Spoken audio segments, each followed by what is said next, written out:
Dans cette expérience, nous allons mettre en évidence le rôle de BMP4, un morphogène, dans la formation de l'épiderme.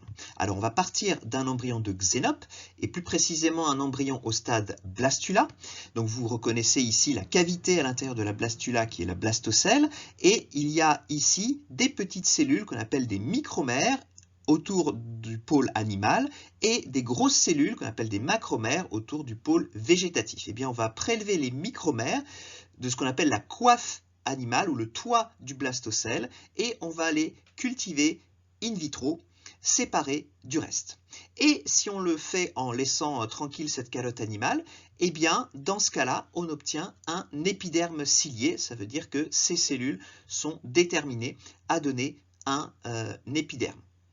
Si on cultive ces cellules in vitro, mais qu'on les dissocie, c'est-à-dire qu'on les met en présence d'un chélateur de calcium qui va faire que les cadérines, les molécules qui maintiennent les cellules jointives les unes aux autres, ne vont plus pouvoir fonctionner, et donc on va former des cultures de cellules dissociées. Et bien dans ce cas-là, ça ne donne plus d'épiderme cilié, mais ça donne des neurones.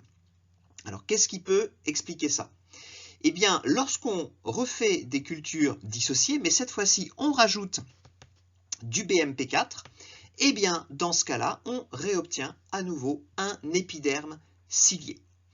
Alors, précisons que BMP4, normalement, est produit par le côté plutôt ventral de l'embryon ici, et notamment dans la calotte animale du côté ventral qui est justement le côté qui naturellement va donner de l'épiderme cilié, alors que le côté plutôt dorsal, si on avait laissé ces cellules dans l'embryon, elles auraient donné plutôt du tissu neural et des neurones.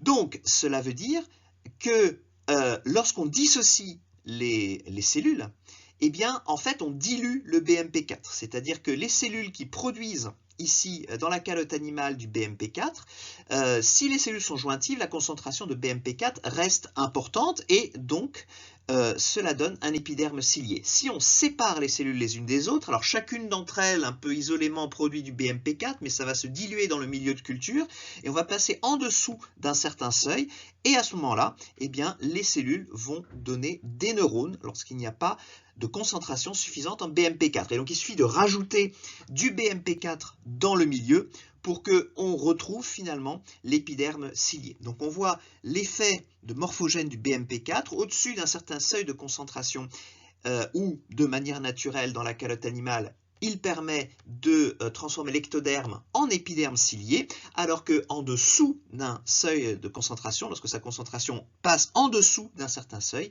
et bien dans ce cas-là, l'ectoderme se différencie en ectoderme neural et va former des neurones.